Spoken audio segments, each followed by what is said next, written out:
China's millenary history as the oldest interactive civilization affected Chinese foreign relations in a number of ways.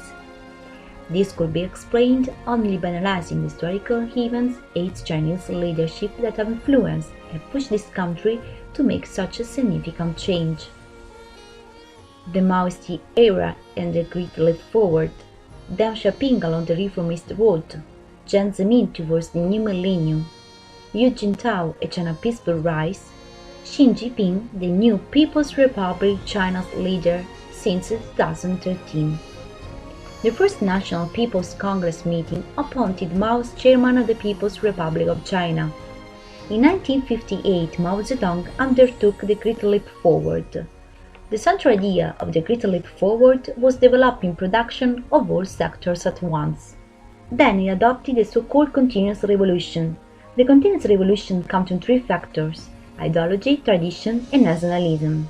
He was convinced that in China the Continuous Revolution could avoid chaos, because when the rebels achieved power, they had to create a miraculous society more elaborate than the one they fought before.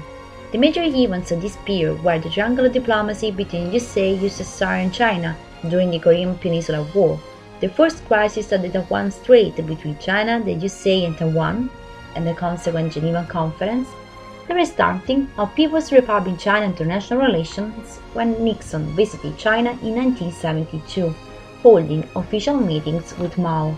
After the Maoist era, only the pragmatic perspectives of Li Xinyan and Deng Xiaoping, leaders in the 80s, helped the country. They in fact began to make a major economic reform. Deng urged the return to order, provisionalism, and efficiency, encouraged talent and individual initiative as qualities previously halted by the Cultural Revolution. Before Deng's leadership, the USA was hit by the Watergate scandal and Nixon's resignation, so an internal paralysis began during the President Ford's office. Therefore, Deng stabilized the Sino-American relationship under the aegis of the Carter and Reagan delegations. In 1978, the European Union, then called the European Economic Community, signed its first treaty with China. Sino-European relations slowly became more defined with the end of the Cold War and the remarkable economic growth of China. China's reform plan attracted attention of many Soviet economists, especially regarding experimental reform in the agriculture sector. Indeed, Sino-American relations were a key part of the slow decline of the USSR, since the USA limited USSR trade by blocking its international reach. In 1989, a series of rebellions occurred during Gorbachev's visit, the USSR new leader. A series of upheavals took place in Tiananmen Square on the day of Secretary General CCP Hu Yaobang's death.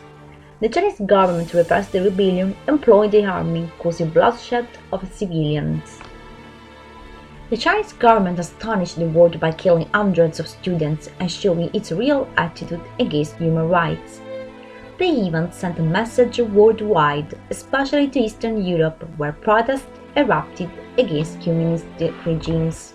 The European Union condemned the repressive measures adopted by Beijing and decided to take significant actions that impacted bilateral relations, such as banning arms exports to China.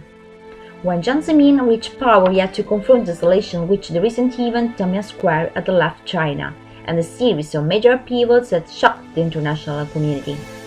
In 1992, Deng decided to emerge for retirement for the last time, and they began an inspection tour in southern China.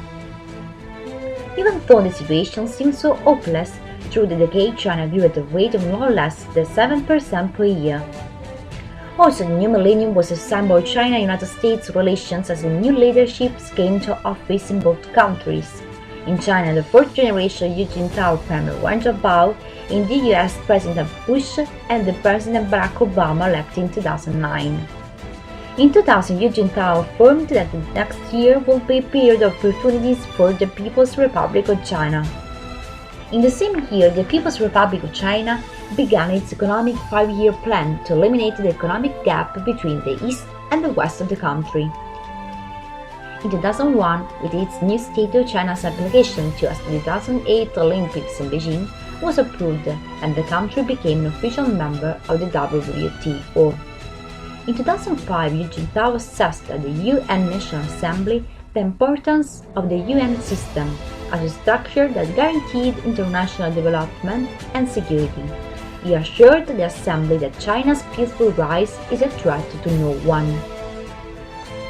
In 2014, China, as the second largest trading partner of the European Union, restated its own policy paper. In the policy paper, the Chinese government sets out the main point for cooperation: the importance of the China-European Union Summit, strengthening coordination in international affairs, supporting the United Nations and the Asia-Europe meeting (ASEM), obtaining the Conference of Disarmament, strengthening policy dialogue on climate change, and promoting international cooperation missions like with the World Food Programme, respecting the One China principle, encouraging Hong Kong and Macau cooperation with the European Union, and continuing to carry out human rights dialogues. Xi Jinping, the new People's Republic since 2013, stated its objectives: maintenance of the internal security and pursuit of increasing well-being of the Chinese people. These objectives arguably entail also diplomatic action intended to stabilize the world crisis and strengthen the relations with the Asian and ASEAN countries and its engagement with developing countries, and active participation in multilateral diplomatic meetings. Kissinger explained in his masterpiece on China that became a source of inspiration for my thesis, and therefore I partially share the view that the only answer and possibility that all states should seek is the concept of Pacific Community. Could a Pacific Community be established? As the Adrian himself emphasized, the road to cooperation is undoubtedly complex. The United States is motivated by its own vision and self-proclaimed its right to uphold justice, declaring that it is driven by universal principle, while China pursues its own idiosyncratic goals. I think that the creation of a Pacific Community could be a major achievement for the international order and would bring stability. However, I also think that all states of the world must be involved in a community with common aspirations, a peaceful community.